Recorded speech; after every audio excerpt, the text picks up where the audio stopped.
আসসালামু আলাইকুম। দর্শক, গতকালকে আপনাদেরকে বলেছিলাম যে ইরান কিন্তু বসে নেই।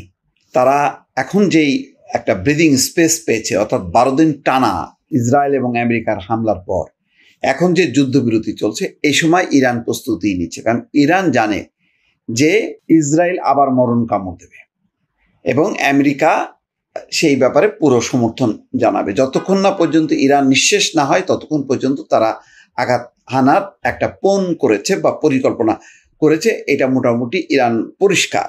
ইসরায়েলের কাছে বা মার্কিন যুক্তরাষ্ট্রের কাছে পুরো আরব বিশ্ব নিয়ন্ত্রণের ক্ষেত্রে সবচেয়ে বড় বাধা হচ্ছে ইরান। ইরান যদি ধ্বংস হয়, তাহলে মোটামুটি পুরো আরব বিশ্বটা নিয়ন্ত্রণে চলে আসবে। আর ইরানের যদি নিয়ন্ত্রণ করা না যায়, তাহলে ইরানের জন্য একটা বিপদ হবে লেবানন, ফিলিস্তিন এবং কোনো কোনো ক্ষেত্রে। সুতরাং ইরান হচ্ছে মূল, এই আরব বিশ্বের মধ্যে মূল লিডার হচ্ছে ইরান। তুরস্ক বা অন্যান্য শক্তি, সৌদি আরব, এরা তো দড়ি মাছ না ছুঁই এইভাবে থাকবে এবং গাজায় যে ফিলিস্তিনিদের রক্ত ঝরছে তাদের সমর্থনে এখন পর্যন্ত কোনো কার্যকর কোনো পদক্ষেপ সংযুক্ত আরব আমিরাতের নেই, আরবের নেই, কুয়েতের নেই, কাতারের নেই। তারা সবই হচ্ছে আমেরিকার এজেন্ট হিসেবে নেগোসিয়েশন করছে, কিন্তু রক্ত ঝরছে। যাক, এমন একটা অবস্থায় যেই আঘাতটা ইরান পেল, সেখান থেকে ইরান যথেষ্ট শিক্ষা নিয়েছে।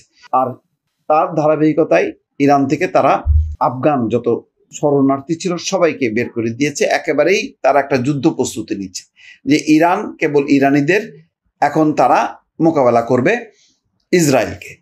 সেই খবর যখন নাকি চাউর হচ্ছে বা বিশ্লেষণ চলছে, তার মধ্যে দেখেন যুদ্ধবিরতির মধ্যে চীনের কাছ থেকে ক্ষেপণাস্ত্রের চালান পেল ইরান। ক্ষেপণাস্ত্র তারা সংগ্রহ করছে, মজুত করছে। এটা আমি আগেই বলেছি যে ইরানের ভরসা তার নিজস্ব শক্তি, সামরিক শক্তি এবং সেই সাথে চীন এবং রাশিয়া। সেখান থেকে সে পর্যাপ্ত পরিমাণ ক্ষেপণাস্ত্র বা অন্যান্য সরঞ্জাম মজুত করবে, আর তার নিজস্ব তো শক্তি আছেই। ফলে এখন চূড়ান্ত যুদ্ধের জন্য ইরান প্রস্তুতি নেবে।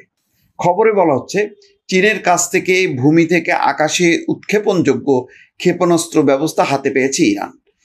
ইসরায়েলের সঙ্গে 12 দিনের সংঘাতের পর নিজেদের আকাশ প্রতিরক্ষা ব্যবস্থা পুনরায় শক্তিশালী করতে তেহরান নিজেদের অস্ত্র ভাণ্ডার সমৃদ্ধ করার দিকে মনোযোগ দিয়েছে। একজন আরব গোয়েন্দা কর্মকর্তা মিডল ইস্ট আইকে বলেন, গত 24শে জুন ইরান ইসরায়েল যুদ্ধবিরতির পর চীনের তৈরি ওই ক্ষেপণাস্ত্র ব্যবস্থা তেহরানে পাঠানো হয়েছে। নাম প্রকাশ না করার শর্তে আরেক আরব কর্মকর্তা বলেন, যুক্তরাষ্ট্রের আরব মিত্ররা জানত যে তেহরান তার আকাশ প্রতিরক্ষা ব্যবস্থা জোরদার এবং শক্তিশালী করার চেষ্টা করছে। হোয়াইট হাউসও ইরানের অগ্রগতির বিষয়ে অবহিত করা হয়েছে, বা তারাও জানে যে ইরান পূর্ণ প্রস্তুতি নিচ্ছে। ফলে এটা একটা ভালো, যে ইরান যত শক্তিশালী হবে তত বেশি ইসরায়েল এবং আমেরিকা ইরানে আঘাত হানার ব্যাপারে দুইবার চিন্তা করবে। ইরান যুদ্ধবিরতির পর চীনের কাছ থেকে কতগুলো ভূমি থেকে আকাশে উৎক্ষেপণযোগ্য ক্ষেপণাস্ত্র বা SAM পেয়েছে সে বিষয়ে ওই কর্মকর্তা কিছু বলেননি। তবে একজন আরব কর্মকর্তা বলেন, ইরান তেলের বিনিময়ে ক্ষেপণাস্ত্রগুলো কিনছে। তেলের বিনিময়ে কিনছে। ইরানের তেলের সবচেয়ে বড় ক্রেতা চীন।